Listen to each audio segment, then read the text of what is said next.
네,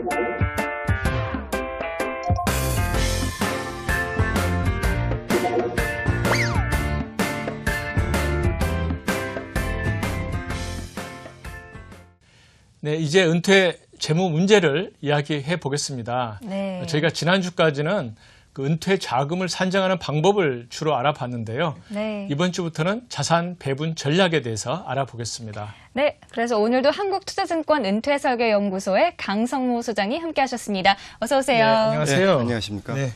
네, 만약 필요한 자금이 확보가 됐다 하게 되면 재무 전략이 필요 없다고 생각하는 분들이 많으신데 네. 과연 재무 전략이 필요 없을까요?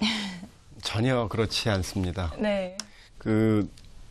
이 목돈 기준으로는 충분히 은퇴 이후의 그 생활을 커버할 수 있다라고 계산이 나와도 실제로 그 돈이 어떤 자산으로 구성이 되어 있느냐가 굉장히 좀 문제가 되거든요. 그러니까 세 가지가 필요한데 네. 그 은퇴 이후에 매월 내지는 매년 이 소득이 발생해야 그거를 끌어서 쓸 거 아닙니까? 그러니까 생활비 쓰려면. 예, 그렇죠. 그러니까 현금 흐름이 발생하는 그런 자산으로 주로 형성이 되어 있어야 된다는 거고요. 그리고 또 이 안전을 계속 담보로 할 수 있어야 된다는 건데 뭐냐면은 신용 위험이 있습니다. 그러니까 어떤 유가증권이나 어떤 이 저축 상품을 갖고 있더라도 사실은 그것을 취급하는 금융기관이 좀 재무적으로 위험하다거나 그럴 경우는 그 돈이 아예 없어지는 거죠. 예, 그런 신용 위험도 있고요. 또 물가가 많이 오르게 되면은 당초 예상했던 자산 가지고는 구매력이 유지가 안 될 수가 있으니까 네. 그런 물가 위험에도 노출이 되어 있기 때문에 실제로 지금 당장의 돈이 좀 많다고 해가지고 자산 배분에 대해서 전혀 신경 안 쓸 수는 없고요. 그럼 이런 세 가지 정도의 위험을 좀 커버하기 위해서는 첫 번째 그 현금 흐름이 필요하다 이런 거는 가장 쉽게는 연금화를 시키면 되겠죠. 결국 연금 상품을 좀 이 부분적으로 하면은 거기서 일정 부분 소득이 계속 안정적으로 발생이 되니까 정기적으로 나올 수 그렇죠. 있게. 예. 그리고 신용 위험의 경우에는 분산할 수밖에 없는 거죠. 예를 들어서 몇 년 전에 발생했던 저축은행 사태 같은 경우 네. 보시면은 사실상 그 평생 동안 모아놨던 굉장히 아까운 돈을 네. 한 군데다 다 집어넣으셨다가 그게 이제 문제가 되니까 맞아요. 예금보호도 적용 안 되고 그렇죠. 컸죠. 예금보호 한도까지 넘어서고 그러니까요. 그러니까 적어도 예금보호 한도 이내에서 여러 가지 금융기관에다가 분산 투자할 필요가 있는 거고요. 그리고 물가 위험을 커버하기 위해서는 뭐 그런 물가를 커버해주는, 해지해주는 그런 상품들이 있습니다. 대표적으로는 국가에서 발행하는 물가 연동채인데요. 이거는 채권을 갖고 있으면서 물가가 올라가면 올라가는 대로 그 수익률이 거기에 따라서 연동되게 돼 있기 때문에 충분히 물가를 커버할 수 있습니다. 뭐 그런 식으로 자산 구성을 현재 있는 자산 구성에서 재조정할 필요는 있는 거죠. 아, 그렇군요. 네. 대부분의 경우는 이 모자라는 필요 자금을 마련하기 위해서 이 저축을 하게 되는데 대부분은 이미 뭐 저축이나 보험 등 다 갖고 계시잖아요. 네. 이런 것들을 좀 새롭게 정리를 해야 할 필요가 있는 건가요? 예, 그렇습니다. 그러니까 일반 가계 소비자들이 갖고 있는 자산 구성이라는 게 사실은 그 어떤 충분한 합리적 정보와 투자 판단, 결정에 의해서 이루어진 게 아니거든요. 대부분 아는 지인들이 보험 상품을 많이 권유를 하면은 네. 이것저것 정에 이끌려서 가입하다 보면 어느 순간 저희가 가입한 보험이 뭐 4개, 5개 이렇게 늘어나는 경우도 있고요. 네. 그리고 또 자기가 본인이 이제 이 선호하는 그런 금융 상품이나 금융 투자 상품들이 있죠. 예를 들어서 주식을 좀 굉장히 공격적으로 하시는 분들은 주식 투자를 하시다가 또 여윳돈이 또 더 생기면은 이걸 또 이 규모를 굉장히 키우다 보니까 나중에는 자기 자산 전체 포트폴리오 중에 주식 비중이 너무 많다든가 아니면은 또 나는 안전자산에만 하겠다 하면은 이 은행 저 은행 해가지고 이 금리가 굉장히 낮은 상태에 그 정기예금만 쫙 깔아놓고 계신 분들 등등 해서 사실은 그 자산 구성이 아주 다채로운 분들이 사실 별로 없습니다. 근데 그런 것들은 이제 결국은 정에 이끌린 거 아니면 자기가 그 본인의 어떤 이 정서적인 그런 선호도에 따라서 왜곡되게 형성된 자산 배분은 사실 정확한 수익률 개념과 위험 그거를 계산해서 전문가의 어떤 상담을 받으시든지 아니면 본인께서 이거는 너무 과도하다 내가 볼 때도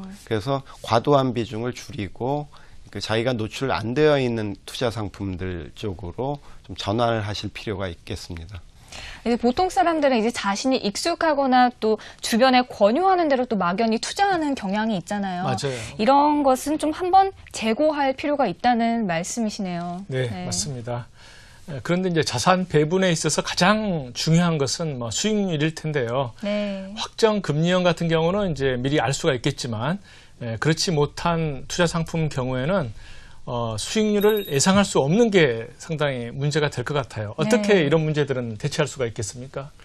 예, 그 원리금 보장 상품은 뭐 가입하는 순간 금리가 적어도 1년 정도는 확정이 되고 길게는 뭐 3년짜리도 있고 뭐 이런데요. 네. 근데 대부분의 그 수익률이 확정이 안 돼 있는 상품은 도대체 불확실하거든요. 그러니까 그게 뭐 20%, 30%까지도 될 수 있고 정반대로 마이너스 수익률을 기록할 수도 있고. 맞아요.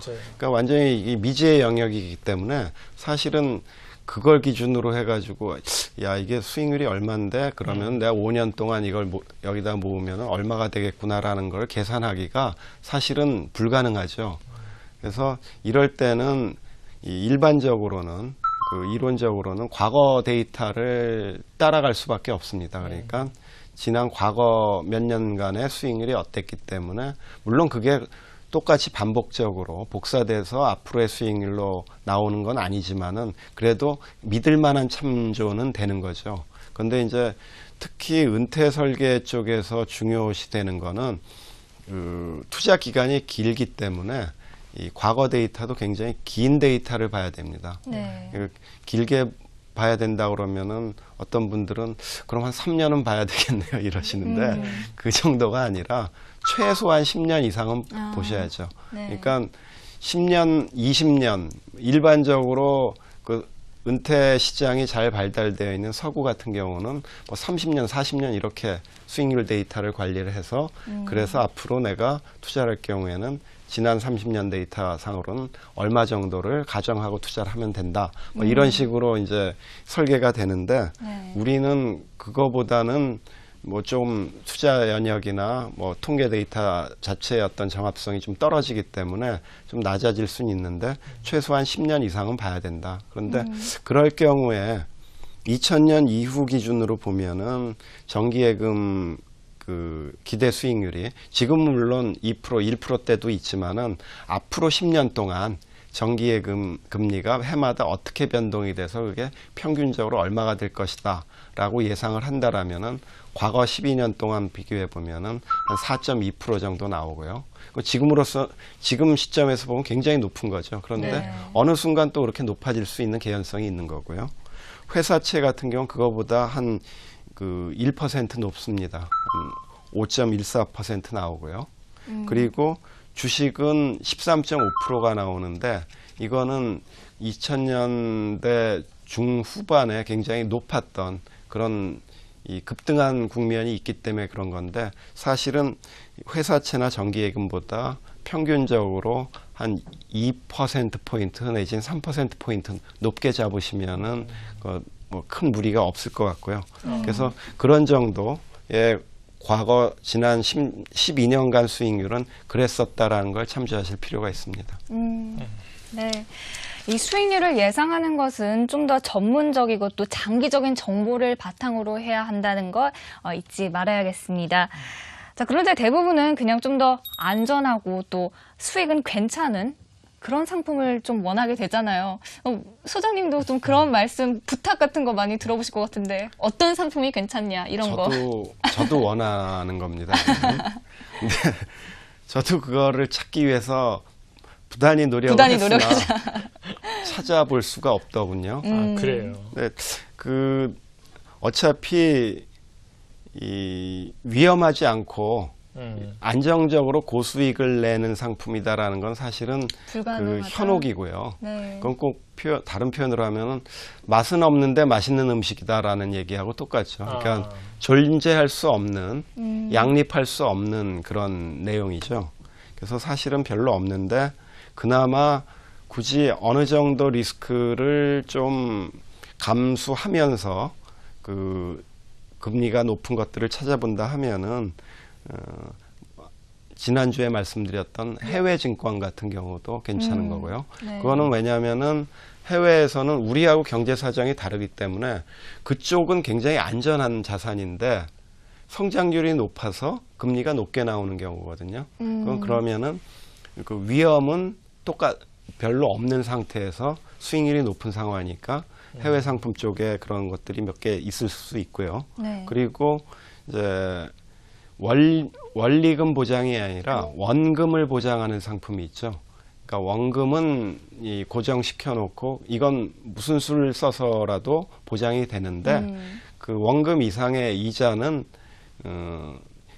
굉장히 플렉서블한 투자 결과에 따라서 그러니까 지금으로 치면은 뭐 지금 한 2, 3%대 이자 시대인데 그 이상의 한 5%, 6%까지 수익이 날 수 있고 물론 수익이 떨어지면은 1%대도 나올 수도 있는 거고요. 최악의 경우는 원금만 받아갈 수도 있는데 그런 경우에 대한 투자들이 좀 많이 늘어나고 있는 상황이고요. 또 그렇지 않고서는 이제 채권형 수익증권 같은 경우도 굉장히 유망합니다. 그러니까 실제로 개인이 어떤 확정된 금리에 투자를 하거나 채권을 직접 투자를 하는 것보다 간접 투자하는 형태가 훨씬 더 수익률이 담은 한 50bp나 60bp 정도 높게 나오는 경향이 있는데 그래서 그런 간접 투자 상품도 뭐 선택하실 만한데요.